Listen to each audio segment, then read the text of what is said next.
Five, four, three. Here with Gerry Crispin from Career Crossroads. Gerry, quick question for you. What are recruiters doing wrong in this day and age? And give me some good examples if they come across I your think mind. there's three things that recruiters are not yet there to do. I don't think they're as willing, for example, to push back on the hiring managers.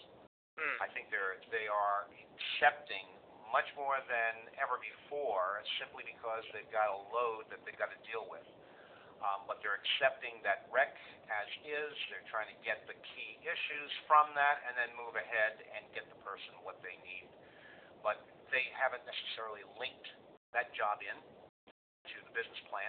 Hmm. They haven't really focused necessarily on what it is about that job that is important to support the value proposition for why people should come and why people should stay.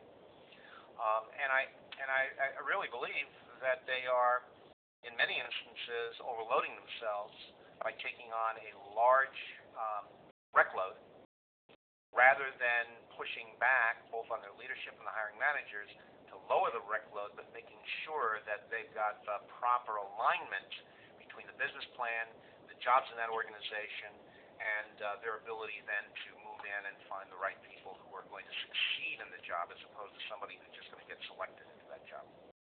I think that's one of the key issues that I would be really engaging recruiters to do, is to learn more about how they can not only push back, but the tools that they should have to really better understand what and contribute to what the hiring manager has to do. I think one other piece is making sure that they tell the truth. And again, I think a lot of recruiters make assumptions about what can or cannot be shared. They're afraid that they might get sued if they tell too much, and yet what they need to be able to say is the truth about the organization. There's a lot of ways to say it. And so if an individual is in fact qualified for the job, I strongly believe that people should be told, you are qualified to be able to do this job. You meet these requirements, and that's a good thing, but you may not be competitive to be able to win the job based upon the other candidates that I have. That could be the truth.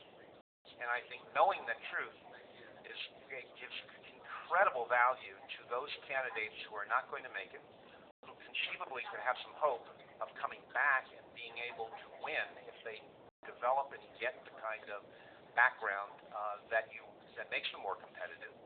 They appreciate that, end up referring people who do have all of the tickets that gets them in the door. I think those are two issues that I think are really important. And I also think and the third thing is just taking the time to continue your own learning and develop and stretch yourself, not just to hire people for the organization, but to think and influence the strategy of how we develop and evolve recruiting over time.